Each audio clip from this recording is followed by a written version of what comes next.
हाँ जी ठीक है बिल्कुल। एक्चुअली जब भी आप ट्रांसमिट करते हैं एक एंड से किसी भी मैसेज सिग्नल को और दूसरे एंड को रिसीव करते हैं, तो उसके अंदर एरर एरर की वजह से आपकी जो मैसेज है उसमें जो चेंजेस आती हैं बिट्स में, 10 में या 01 में जो चेंज हो जाता है, उस एरर को करेक्ट करने के लिए बेसिकली हम एरर करेक्टिंग कोड इस्तेमाल करते हैं। और एरर करेक्टिंग कोड जो है वो दो किस्म के होते हैं, एक फॉरवर्ड एरर करेक्शन होते हैं और एक ऑटोमेटिक रिपीट रिक्वेस्ट होते हैं। तो हम इसको पढ़ते हैं कि फॉरवर्ड एरर करेक्शन कोड्स कौन से होते हैं। FEC stand for forward error correction, ठीक है, forward error correction codes. Forward error correction codes वो कोड्स हैं जिसमें हम एरर्स को करेक्ट करते हैं, जबकि दूसरे जो कोड्स होते हैं हम आगे पढ़ेंगे ARQ stand for automatic repeat request. उनका पर्पज ये होता है कि वो एरर को करेक्ट नहीं करते बल्कि एरर को डिटेक्ट करने के बाद रिक्वेस्ट करते हैं कि उसको दोबारा रिपीट किया जाए, दोबारा रीसेंड किया जाए। ठीक है, ये ऐसे ही ना कि आपके पास एक डॉक्यूमेंट आया, आपको उस डॉक्यूमेंट में गलती नजर आई, आपने उस डॉक्यूमेंट की गलतियां दूर कर दी। ठीक है, ये हो गया फॉरवर्ड एरर करेक्शन। एक ये कि आप कहते हैं नहीं जी ये तो बिल्कुल ही गलत है, सॉरी इसमें तो मिस्टेक्स है, तो आप इसको दोबारा रीसेंड करें, तो इसको कहते हैं ऑटोमेटिक रिपीट रिक्वेस्ट, ARQ। तो फॉरवर्ड एरर करेक्शन कोड्स के बारे में सबसे पहले हम पढ़ेंगे इस टॉपिक में। हमेशा k बिट्स का हमारा डाटा होगा जब हम बात करेंगे कोड की, और n बिट्स का कोड होगा। और एक और चीज जो क्लियर होनी चाहिए वो ये कि जब आप किसी भी डाटा के अंदर एरर करेक्शन कैपेबिलिटी डालते हैं तो उससे बिट्स की जो काउंट है वो बढ़ जाता है। लेट से ओरिजिनल डाटा अगर 2 बिट का है, तो अगर आप उसमें एरर करेक्शन कैपेबिलिटी डालनी है तो आपको उसमें एक्स्ट्रा बिट्स डालनी पड़ेंगी। वो जो है वो 4 बिट का, 5 बिट का, 6 बिट का कोड बन जाएगा। ठीक है, तो एक्स्ट्रा बिट्स डालेंगे तो तब उसमें कैपेबिलिटी आएगी एरर करेक्शन की। ठीक है, क्योंकि एक एक्स्ट्रा फीचर है ना, तो एक्स्ट्रा फीचर अचीव करने के लिए आपको उसमें एक्स्ट्रा बिट्स डालनी पड़ती है, रिडंडेंट बिट्स डालनी पड़ती है। तो हमेशा n बिट्स जो कोड की हैं वो के डाटा बिट से ज्यादा होंगी। कितनी ज्यादा होंगी उसको हम कहते हैं check digits, which is m is equal to n minus k. इसी तरह किसी भी कोड के लिए हम जो एक पैरामीटर डिफाइन करते हैं कोड रेट, वो क्या होता है, डाटा बिट्स और कोड बिट्स की रेशो, के और एन की रेशो, और इसको हम एन के कोड कहते हैं, जिसमें से D1 से D के डाटा की बिट्स होती हैं, इसको हम के टपल कहते हैं। तो जितनी बिट्स हैं उतना कपल टपल। इसी तरह कोड वर्ड्स को हम C1 से N कहते हैं, एन टपल या एन डायमेंशनल वेक्टर। और किसी भी एरर करेक्शन कोड की क्या कैपेबिलिटी है, कितने बिट्स को वो करेक्ट कर सकता है, it is T number of errors. तो अगर के एन कोड बिट्स हैं तो उसमें कितने बिट्स में एरर है वो टी को रिप्रेजेंट करता है। अगर एन कोड की लेंथ है तो 2n total code words possible होंगे, और वो 2 डाटा वर्ड्स को असाइन करते हैं हम। अब जो एरर करेक्शन के लिए हमने डिफाइन किया था टी कि कितने एरर्स को हम करेक्ट कर सकते हैं, कितने बिट्स का error, 1 bit, 2 bit, 3 bit, t की वैल्यू होगी, it is d minimum is equal to 2t+1, where d minimum is the minimum distance। Minimum distance का क्या मतलब होता है कि आपके पास 2 बिट्स में कितना फर्क है। डिस्टेंस जो है ना बिट्स में याद रखें, फर्क को कहते हैं। फॉर एग्जांपल एक कोड है 101, एक कोड है 011, ये बिट भी डिफरेंट है इसमें, ये बिट भी डिफरेंट है, ये सेम है, तो इसका डिस्टेंस कितना हो गया, 2 हो गया। तो कितनी बिट्स का डिफरेंस है वो बेसिकली मिनिमम डिस्टेंस कहलाता है। इसके बाद यहाँ पे कुछ डिस्कशन है उससे रिलेटेड, जो आपके पास रिडंडेंट वेक्टर्स हैं, ये हमारे इसमें शामिल नहीं है। ठीक है, हम आगे आते हैं यहाँ पे, इसको हमने बिट कोड बनाना सीखना है। ठीक है, ये हमारे उसमें शामिल नहीं है जी। ये कुछ एग्जांपल्स हैं एरर करेक्टिंग कोड्स का स्टेटस है। देखें, single error correction t is equal to 1, और वो फार्मूला था d minimum is equal to 2t+1, तो d क्या हो जाएगा, 3 हो जाएगा। अगर t2 है तो d क्या हो जाएगा, 5 हो जाएगा। t3 है तो d क्या हो जाएगा, 7 हो जाएगा। n कोड वर्ड्स हैं और k डाटा बिट्स हैं। तो k अगर 1 है n 3 है, यानी कोड 3 1 का हो जाएगा। ठीक है, 1 4 2 5 एंड सो ऑन। ठीक है, ये आपके पास पहले नंबर पे जो है ये कोड की बिट्स हैं 23, और दूसरे नंबर पे डाटा की बिट्स हैं 12। और कोड एफिशिएंसी, कोड रेट क्या होगा, इस तरफ हम देख सकते हैं कोड रेट 0.33.25.4। और कोड रेट क्या होता है बेसिकली के ओवर एन। फॉर एग्जाम्पल अगर हम इसकी बात करें तो क्या हो जाएगा 1/3 12/23, ठीक है। तो ये आपके पास कोड रेट होता है। और एन और एम का क्या रिलेशन होता है, एन कोड वर्ड की बिट्स हैं, एम एक्स्ट्रा बिट्स हैं, n is equal to 2 m-1, ठीक है। तो यहाँ तक तो ये हमने बात की फॉरवर्ड एरर करेक्शन की। दूसरा तरीका क्या होता है कि हम ऑटोमेटिक रिपीट रिक्वेस्ट करते हैं। उसमें जो रिलेशन है डी मिनिमम का वो है d minimum is equal to t plus 1। और जब हम कोड्स बनाते हैं तो उसमें कोड बनाने के लिए हम जो टेक्निक यूज करेंगे वो मॉड्यूलर टू एडिशन होती है। मॉड्यूलर टू एडिशन क्या होती है, बाइनरी एडिशन। बाइनरी एडिशन में आपको पता है कि 1+1 या 0+0 0 होता है, 0+1 भी 1 होता है और 1+0 भी 1 होता है। बेसिकली एक्सक्लूसिव और होता है ना मॉड्यूलर एडिशन या सब्ट्रैक्शन, ठीक है। अच्छा जी, अब हम टाइप्स पढ़ रहे हैं फॉरवर्ड एरर कोड्स की। पहली टाइप है linear block codes. Linear block codes ऐसे कोड्स होते हैं जो ब्लॉक की फॉर्म में एग्जिस्ट करते हैं। ब्लॉक क्या होता है, मैट्रिक्स की फॉर्म में। और लीनियर का क्या मतलब है कि ये लीनियर सिस्टम की जिस तरह प्रॉपर्टीज होती हैं उन प्रॉपर्टीज को ये फुलफिल करते हैं। लेट्स से कि सी कोड वर्ड को रिप्रेजेंट कर रहा है C1 to n बिट्स और D डाटा वर्ड को रिप्रेजेंट कर रहा है D1 to k बिट्स। तो block codes, for the general case of linear block codes, all the n digits of C are formed by linear combinations modular to additions of k data digits. Basically k जो data digits हैं उनके modular 2 combination से हमें मिलती है। Special case for example C1 is equal to D1, यानी आपकी पहली सारी k बिट्स कोड की वही है जो डाटा बिट्स की है। ये ऐसे ही है कि आपके पास 010 एक डाटा वर्ड है, आपका कोड वर्ड क्या होगा, उसकी पहले 3 बिट्स ही होगी, इसके बाद जो है ना वो एक्स्ट्रा बिट्स आएंगी। इस किस्म के कोड को हम कहते हैं सिस्टमैटिक कोड, ठीक है। सिस्टमैटिक कोड कौन सा होता है, जिसकी पहली के बिट्स उतनी ही वैसी ही हों जिस तरह आपके डाटा बिट की है। और remaining m is equal to n minus k parity check bits होती हैं, वो उनका कुछ ना कुछ रिलेशन होता है डाटा बिट के साथ। ये लिखा हुआ है C1 से k तक dk के इक्वल है और ck+1 से n तक जो है उनका कुछ ना कुछ रिलेशन है, मॉड्यूलर 2 रिलेशन है। और कोड वर्ड का और डाटा वर्ड का क्या रिलेशन होता है लीनियर ब्लॉक कोड में, C is equal to D into G. अब ये हम बात कर रहे हैं कुछ मैट्रिसेस की। C कोड वेक्टर है, D भी कोड वेक्टर है और G जो है ये इसको कहते हैं generator matrix. G is called generator matrix. और जनरेटर मैट्रिक्स क्या करता है, जनरेटर मैट्रिक्स बेसिकली ये बताता है कि आपने उसको कैसे मल्टीप्लाई कराना है D के साथ कि आपको कोड मिल जाएगा। वेयर G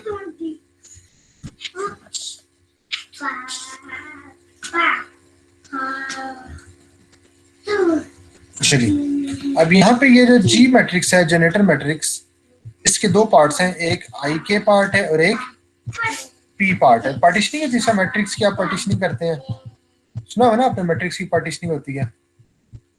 इसमें आई क्या आइडेंटिटी मैट्रिक्स है, इसका ऑर्डर क्या है के क्रॉस के। देखें के क्रॉस के का आइडेंटिटी मैट्रिक्स है ये।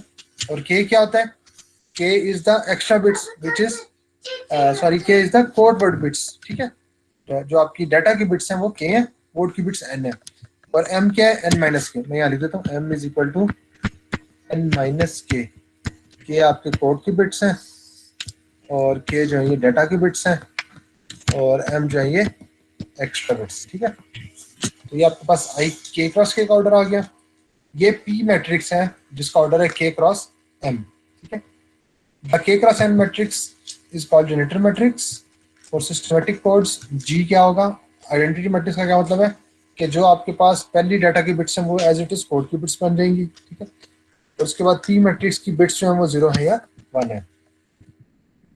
Code word can be expressed as C is equal to D G, यानी आप D को G से मल्टीप्लाई करें तो आपको कोड वर्ड मिल जाएगा।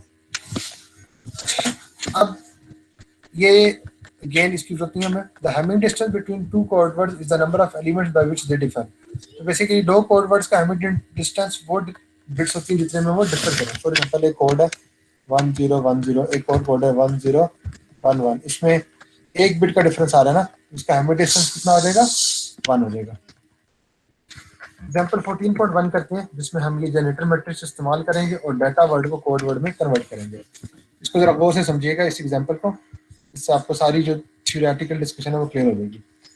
और 6-3 कोड जी, सबसे पहले तो आपको जो है वो जो n है वो 6 गिवन है और k जो है वो 3 गिवन है, ठीक है। कम k होगा, डिजिट्स डाटा कम होगा और कोड वर्ड की लेंथ जो n है वो ज़्यादा होगी। सो n कोमा k का मतलब है लार्ज, बड़ा नंबर जो है वो n की लेंथ को शो कर रहा है और छोटा नंबर k की लेंथ को शो कर रहा है। जनरेटर मैट्रिक्स ये आपको हमेशा गिवन होगा। जनरेटर मैट्रिक्स गिवन है आपको एक, ये k क्रॉस k का आइडेंटिटी मैट्रिक्स है और उसके बाद ये एक p मैट्रिक्स है। For all 8 possible data words find the corresponding code words and verify that this code is a single error correcting code। सबसे पहले आपने कोड वर्ड फाइंड करना है, यूज करना है c is equal to d into G. ये formula हमने पढ़ा है अभी कोड वर्ड फाइंड करने का, it is d multiply by g। d is the data vector and g is the generator matrix. G, generator matrix आपको given है तो आपने क्या करना है, डाटा मैट्रिक्स डाटा वर्ड को उससे मल्टीप्लाई कर देना है। अब 3 बिट का डाटा है तो 3 बिट के पॉसिबल कॉम्बिनेशन क्या होंगे, 0 से लेकर 7 तक, ठीक है, 8 कॉम्बिनेशन है। और कोड वर्ड कैसे बनेगा, d इंटू जी। तो बारी बारी हम पहला डाटा वर्ड उठाते हैं। पहला डाटा वर्ड क्या है, 1 1 1, ठीक है, इसने इससे मल्टीप्लाई होना है ना, d इंटू जी।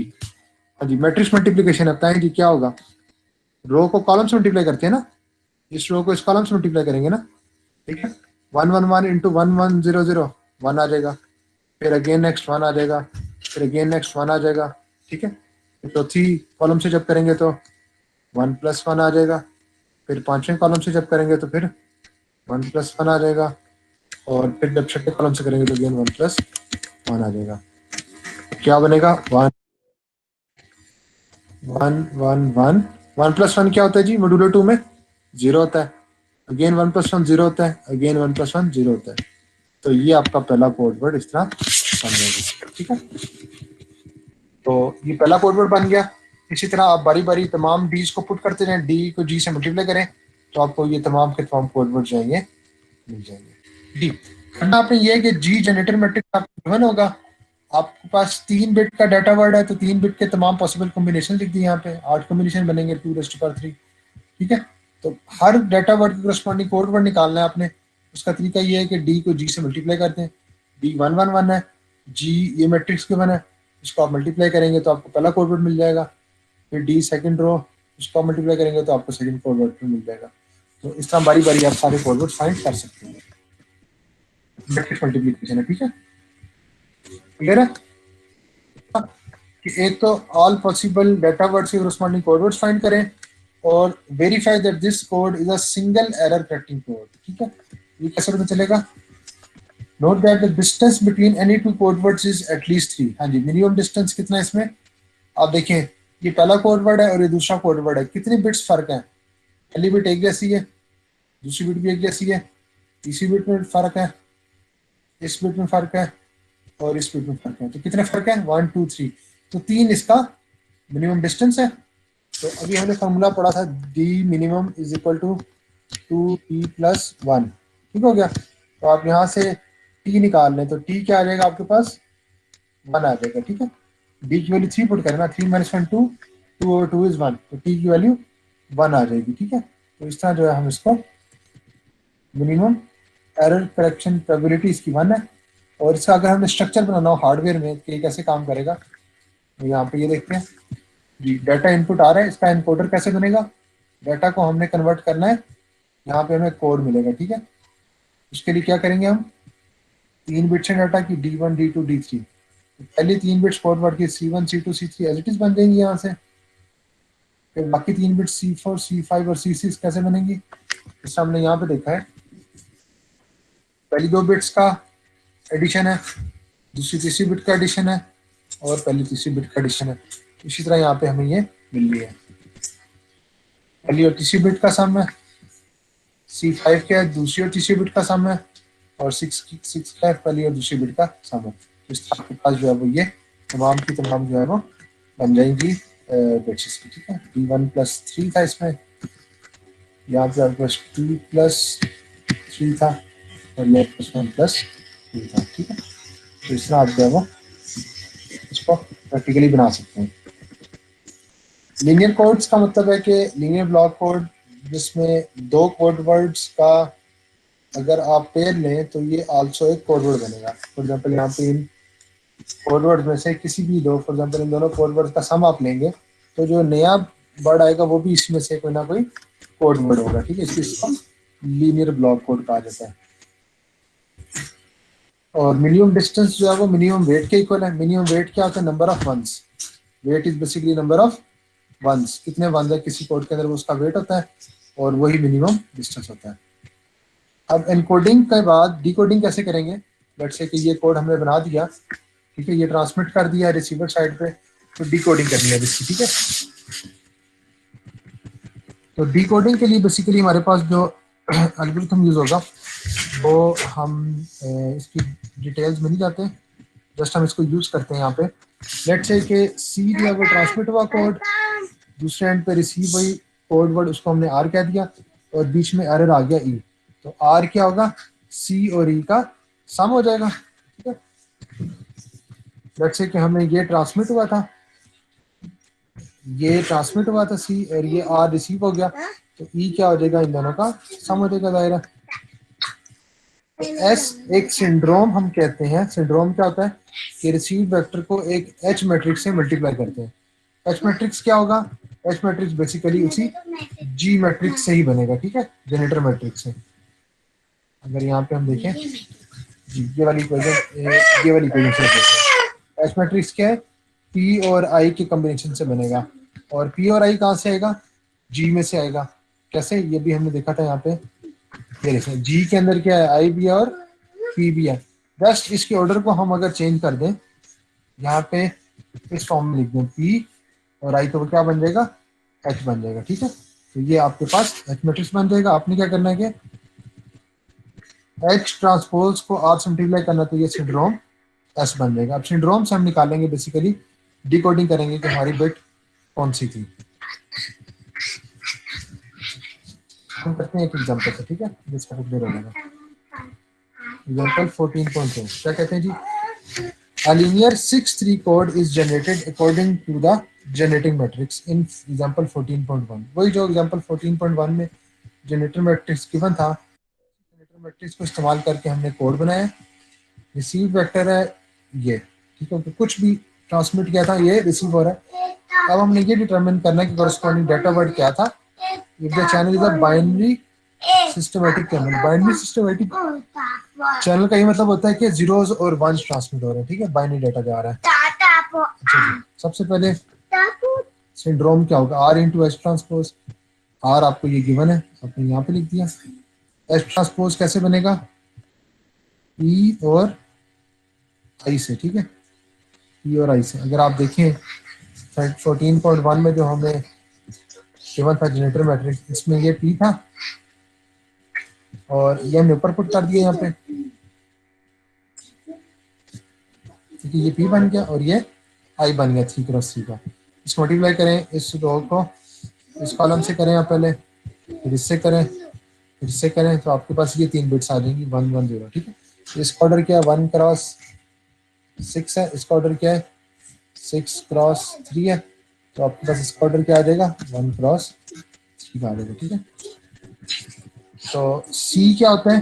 आर और ई का सम है। ठीक है, अब हमें एस क्या मिल रहा है? सिंड्रोम 1 1 0, और सिंड्रोम का क्या रिलेशन होता है? E into H transpose. तो ई के क्या कॉम्बिनेशन हम रखे हैं कि हम उसको एच ट्रांसपोज से मल्टीप्लाई करें तो हमें 1 1 0 मिले, तो वो ये कॉम्बिनेशन होगा 0 0 1 0 0 0। आप इसको इससे मल्टीप्लाई करें ना, तो आपको क्या मिल जाएगा? ये सिंड्रोम, जिससे हमें पता चल रहा है कि बेसिकली ये एरर है। अब एरर अगर आपको गिवन है और रिसीव्ड भी गिवन है, आप रिसीव्ड को और एरर को ऐड करेंगे तो आपको सी आपका कोड मिल जाएगा, और कोड की पहली 3 बिट्स वो बिट्स हैं जो कि एक्चुअली ट्रांसमिट हुई थी। तो बेसिकली 101 जो है वो ट्रांसमिट हुआ है जी। ये 14.2 एग्जांपल सबको समझ आ गई है। अब ये मैट्रिक्स ऑपरेशन है यहाँ पे। ठीक है, फार्मूलाज गिवन है आपको, आपने मैट्रिक्स यूज करना है और उसका रिसीव वेक्टर निकालना है। ठीक है, जस्ट मैं रिपीट कर देता हूँ। जब भी आपने receive bit word code word निकालना है, सबसे पहले आपने सिंड्रोम फाइंड करना है।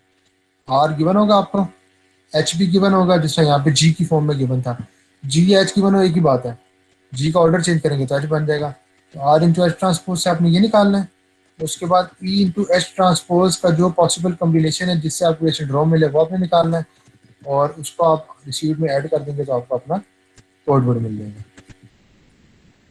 तो जनरली हम क्या करते हैं कि हर ई के करस्पॉन्डिंग सिंड्रोम बना लेते हैं कि जो भी सिंड्रोम है उससे पता चल जाए कि कौन सा एरर था, फिर वो एरर रिसीव वेक्टर में ऐड करते हैं तो हमें अपना कोड मिल जाता होता है। ठीक है, क्लियर है क्या?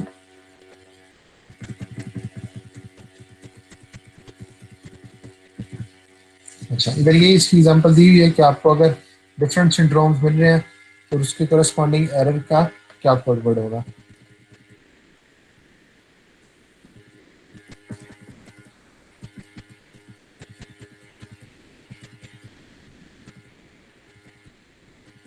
अच्छा जी, यहाँ तक बात होगी हमारी रिसीव सिंड्रोम की। कंस्ट्रक्टिव हेमिंग कोड्स, अभी तक हमने ये जो कोड पढ़े थे ये बेसिकली हेमिंग कोड्स हैं। तो हेमिंग कोड्स बनाने का बेसिकली जो है वो क्या तरीका होता है, कोई स्पेसिफिक इसका वो तरीका नहीं है। ये एक बेसिकली किसी ने एक लॉजिक डेवलप की और उस लॉजिक की बेस पे आपने इसको डिजाइन कर लिया। इसमें जो क्रिटिकल चीज़ है वो सिंड्रोम है जो कि ई इंटू एच ट्रांसपोज है, और एच ट्रांसपोज ऑलरेडी आपको पता है कि ये जी से बनता है, वेयर जी इज पी और आई के सब्स्टिट्यूटेड मैट्रिक्स है। अगर आपको जी की बने तो आप एच निकाल सकते हैं, एच की बने तो जी निकाल सकते हैं। जस्ट आई और पी का ऑर्डर जो है वो बदलेंगे तो जी और एच में आप इंटरचेंज कर सकते हैं। एन और एम का ये हमेशा रिलेशन होगा। और हैमिंग कोड की प्रॉपर्टीज क्या होंगी, सबसे पहले इसकी पैरिटी बिट्स जो है वो हमेशा 3 से ज़्यादा होंगी, एटलीस्ट 3 होंगी। कोड लेंथ जो है वो एम टू रेस्ट पर एम माइनस वन होगा। मैसेज की बिट्स के क्या होगी, 2m-m-1। मिनिमम डिस्टेंस इसमें 3 होगा। और error correcting capability Hamming code की जो है वो 1 होगी। ठीक है, तो ये हेमिंग कोड जो है वो हमने इसका बनाने का तरीका भी देख लिया है, और इसको डी कोड करके रिसीव रिटर्न निकालने का तरीका भी हमने एक एक एग्जाम्पल कर लिया। तो बस यहीं तक हमारा जो है एक्चुअली कोर्स का हमारा लास्ट टॉपिक था 14.3। ठीक है, 14.3 तक हमारा कोर्स है। जी, किसी का कोई क्वेश्चन है आज के लेक्चर से रिलेटेड?